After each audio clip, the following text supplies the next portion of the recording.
Sa video na ito, balikan natin ang ilan sa mga pinakamatitinding suntukan sa Philippine showbiz. Kaya tutok lang hanggang dulo dahil ang pinaka-shocking na awayan ay nasa number 1 na kinailangan pang mamagitan ng mismong Pangulo ng Pilipinas para lang matigil. Una sa ating listahan si Raymart Santiago at Mon Tulfo. Isa ito sa pinakausap-usapang gulo sa NAIA Terminal noong 2012. Nagsimula ang tensyon matapos kuhanan ni Mon Tulfo si Claudine Barreto habang nakikipagtalo sa airline staff tungkol sa nawawalang bagahe. Hindi ito nagustuhan ni Raymart Santiago kaya nauwi sa suntukan. Sa kumalat na video, makikitang nabugbog si Mon Tulfo at nagtamo pa ng black eye matapos ang insidente. Pangalawa, Baron Geisler laban sa Kiko Matos.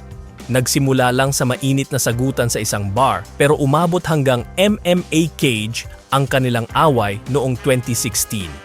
Matapos magkainitan sa isang event, naghamon ang dalawa ng totoong laban sa URCC.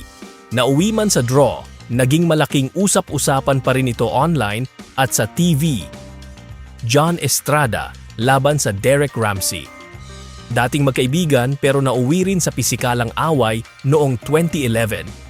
Ayon sa mga ulat, nagsimula ang tensyon sa biruan at trash talk habang nasa golf tournament. Matagal ding hindi nag-usap ang dalawa bago sila tuluyang nagkaayos. Vhong Navarro laban sa Cedric Lee.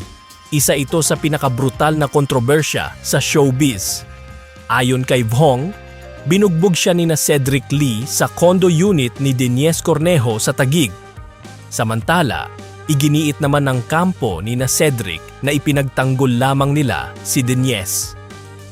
Kumalat ang larawan ni Vhong na basag at namamaga ang mukha kung saan kailangan pang operahan ang kanyang ilong.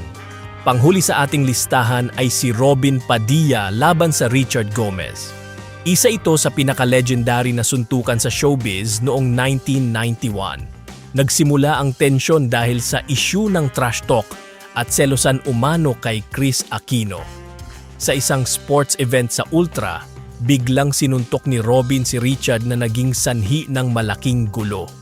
Kalaunan, mismong si dating Pangulong Corazon Aquino pa ang namagitan upang magkaayos ang dalawa kung saan pinatawag sila sa Malacanang.